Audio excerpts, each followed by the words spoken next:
భద్రాచల దివ్య క్షేత్రంలో మనకు బ్రహ్మోత్సవాలు ప్రారంభమైనాయి. మన క్రోధినామ సంవత్సర ఉగాది నాడు నుంచి 15 రోజుల పాటు వసంత పక్ష బ్రహ్మోత్సవాలు అంటారు వీటిని. ఈ యొక్క వసంత పక్ష తిరుల బ్రహ్మోత్సవాల్లో 9వ తారీఖు నాడు మనకు అంకురార్పణ కార్యక్రమం జరిగింది. నిన్న రోజున మనం గరుడ పట లేఖనం చేసుకొని చీర మఠం నుంచి ఆ యొక్క గరుడ పటాన్ని తీసుకొని వచ్చి పూలవర్ల దగ్గర నుంచి తర్వాత యాగశాలలో రాత్రి ఈ యొక్క గరుడ అధివాసాలన్నీ కూడా పూర్తి చేసుకొని ఈనాడు అనగా 16వ తారీఖు నాడు ఈనాడు ధ్వజారోహణ అనే కార్యక్రమం ఇంకా కాసేపట్లో ప్రారంభమవుతుంది. ఆ యొక్క గరుడ భగవాన్ని ఆ యొక్క ధ్వజం ద్వారా ఎగరేసి జరిగేటువంటి బ్రహ్మోత్సవాలకి 30 దేవతలందరూ కూడా ఆహ్వానం చేయడం కోసం గరుడ పటాన్ని తర్వాత గరుడ ప్రసాదాన్ని అంటే వారికి సత్సంతానం లభించాలని చెప్పేసి గరుడ ప్రసాదం తీసుకోవడం వల్ల సత్సంతానం లభిస్తుందనే ఉద్దేశంతో ఎంతోమంది మహిళలు వచ్చి గరుడ ప్రసాదం తెచ్చున్నారు. వారందరికీ కూడా ఇప్పుడు ఈ యొక్క ధ్వజారోహణ పూర్తయిన తర్వాత గరుడ ప్రసాదం ఇస్తారు. ఆ యొక్క ప్రసాదాన్ని వారంతా కూడా తీసుకొని వచ్చే సంవత్సరం కల్లా సత్సంతానం లభించి వారంతా కూడా మళ్ళీ రామదర్శనానికి రావాలని కోరుకుంటూ అలాగే రేపటి రోజున ఎదుర్కోలు కార్యక్రమం ఉంటుంది. కళ్యాణ మండపం వద్ద మిథిలా ద్వారం వద్ద సీతా మహాలక్ష్మి, వైకుంఠ ద్వారంలో లక్ష్మణ సమేతమైన రామచంద్ర స్వామి గారు ఉంటారు. ఇరుపక్షాల్లో ఎదుర్కోలు యొక్క కార్యక్రమం వైభవపేతంగా జరుగుతుంది. తర్వాత స్వామివారు తిరిగి సేవ చేసుకుని వస్తారు. తర్వాత ఎల్లుండి ఉదయం మనకు 8 గంటలకు స్వామివారి యొక్క గృహమూర్తుల కళ్యాణ మహోత్సవం ఉంటుంది. అది ఆంతరికంగా జరుగుతుంది. అది అంత ఎవరికి కూడా ప్రవేశం ఉండదు. తర్వాత 10 గంటలకు కళ్యాణ మండపంలో అంగరంగ వైభవంగా కళ్యాణ మహోత్సవం ప్రారంభమవుతుంది.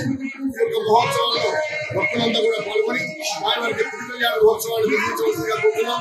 రాలేని వారంతా కూడా ఇక్కడికే రాలేదు, పాల్గొనాల్సిన అవసరం లేదు. ఎవరి వారు వారి యొక్క ప్రచార మాధ్యమాల ద్వారా వచ్చేటువంటి కళ్యాణ మహోత్సవాలు ఇలా ఉండి వీక్షించి వృద్ధులు ఉంటారు, పెద్దవాళ్ళు ఉంటారు, రాలేని వారు ఉంటారు, చండి పిల్లలు ఉంటారు. వీళ్ళంతా రాలేరు కాబట్టి రాలేని వారంతా కూడా బాధపడాల్సిన అవసరం లేదు.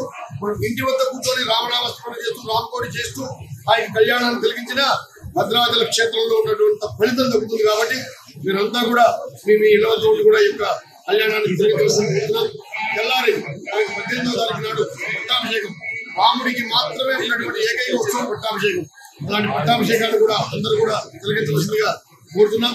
ప్రతి పునర్వసు నుంచి పునర్వసు వరకు కూడా రామాయణ పారాయణ జరిగి పుష్యమి నాడు రాముడి పట్టాభిషేకం జరుగుతుంది.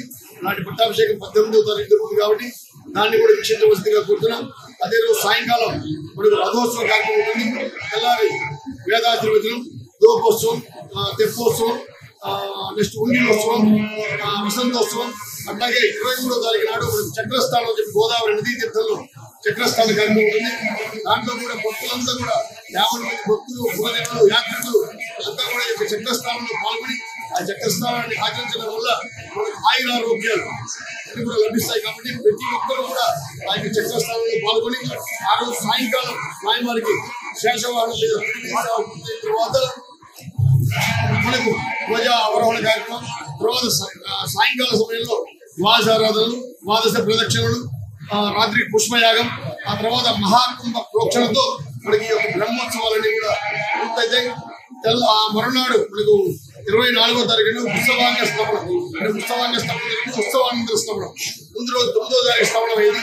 మరి 24వ తారీఖు ఉదయం ఉత్సవానంతర స్థాపనంతో ఈ యొక్క బ్రహ్మోత్సవాలన్నీ పూర్తయితాయి. తర్వాత 2వ తారీఖు నాడు మరలా నూతన ప్రయోగోత్సవం జరుగుతుంది.